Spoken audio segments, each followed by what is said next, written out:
एक समय की बात है जब एक बौद्ध भिक्षु जो अपने 800 किलोमीटर की यात्रा पर निकला था, उन्हें अपनी यात्रा में अनेकों गांवों और नगरों से होकर जाना था। वे लोगों से धर्म और सत्य के बारे में बातचीत करते थे। जब वे एक दिन जंगल के पास से होकर गुजर रहे थे तो उनकी नजर दो हिरण पे पड़ी। दोनों आपस में झगड़ रहे थे और वहीं दूसरी तरफ एक शेर इन दोनों को घूर रहा था। शेर जो इन दोनों में से किसी को भी मौत की नींद सोलाने की विचार कर चुका था। बस उसे एक सही समय की तलाशी थी और ये दोनों हिरण अपने आपसी झगड़े में लड़ रहे थे।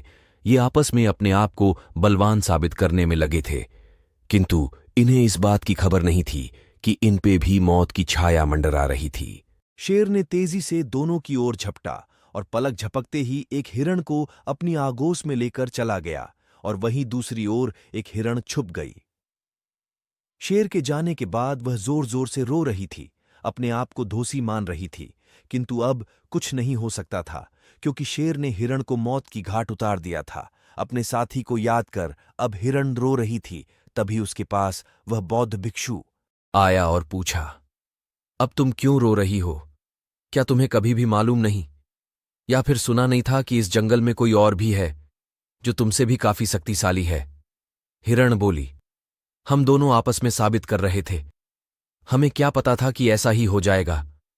और वह रोने लगी। बौद्ध भिक्षु सोचा और बोला, तुम अगर वाकई में शक्तिशाली थी तो उस शेर से अपने मित्र की रक्षा कर बचा लिया होता। तुम्हें भी इस बात का घमंड था, वो भी अपने ही दोस्त के साथ। अब तुम्हें इस दुनिया में उसके अलावा और कोई भी मित्र है?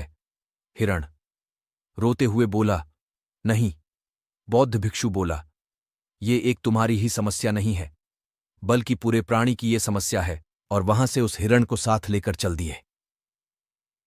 इस कहानी से हमें ये सीख मिलती है